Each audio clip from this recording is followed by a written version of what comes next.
Welcome to the first video in our Chik Chak Chanukah 8 Days of Miracles series. Did you know that France once had 100 years war? I mean, seriously.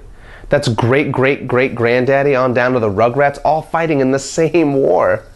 Now, in 1967, Israelis, not known for their patience, won their first major war since independence in just 6 days. But how? Israel was outnumbered 2-1, faced 3 Arab armies with 4 times as many tanks on the 5th day of June and won easily in 6 days. If the odds weren't stacked enough against Israel, France, those cheese-eating surrender monkeys, yeah, those same folks who had the only other war I can think of named after how long it took, imposed an arms embargo against Israel for no good reason, along with the USA. The Egyptians had mobilized their whole army, kicked the UN peacekeepers out of the Sinai, and started a naval blockade of Israel, all acts of war, and some people still claim Israel initiated the war.